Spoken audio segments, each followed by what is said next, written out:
Gentlemen, gentlemen, please let's not forget we are English citizens. If we feel the laws are unjust, we should complain and petition Parliament to reconsider. The complaints were made, but they were ignored. Parliament simply did not understand how the colonists felt, which is somewhat understandable when you consider that the mother country was more than 3,000 miles away, a huge distance in the 1700s. Also, communication was very slow and difficult, not at all like today. Nor did members of Parliament understand that the colonists were used to governing themselves. Each colony had its own legislature, and for the most part, the English government had left the colonies alone to manage their own affairs for more than 150 years. Now, all of a sudden, the British seemed to be interfering in the colonies' business.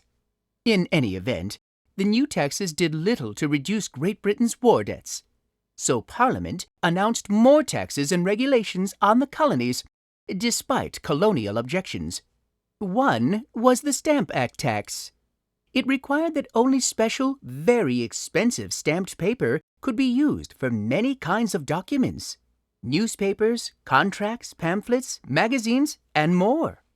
And now let's go to May 1765 to see how colonists felt about the Stamp Act tax. In the Virginia legislature, lawyer Patrick Henry's response was given in one of the most famous speeches in American history. Is life so dear, or peace so sweet, as to be purchased at the price of chains and slavery? I know not what course others may take, but as for me, give me liberty or give me death. In Boston, a group called the Sons of Liberty destroyed a warehouse that stored the stamped paper. The colonists were outraged because, unlike the other taxes, the stamp tax wasn't an import duty. It was placed directly on whoever used the goods, in this case, those who bought paper. A few months later, in October, a group of concerned citizens met in New York City. The meeting was called the Stamp Act Congress. The assembly decided that, among other actions, the colonists should no longer buy British goods. In other words, they wanted a boycott. To retaliate and to show that it was in charge, Parliament then passed the Declaratory Act, which stated that it would have all legal control over the colonies.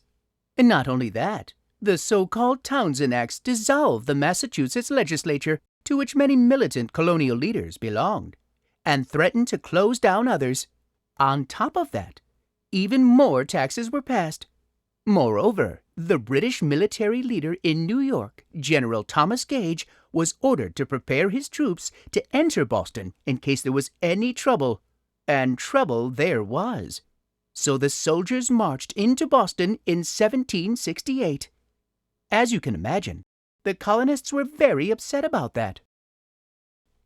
With soldiers here to keep us in line, it's as clear as the nose on my face. We are becoming a suppressed people. And listen to this. Parliament proposes that colonial protesters be tried for treason. My Lord! All we want is some representation.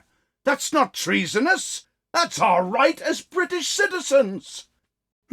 At that point, things went from bad to worse.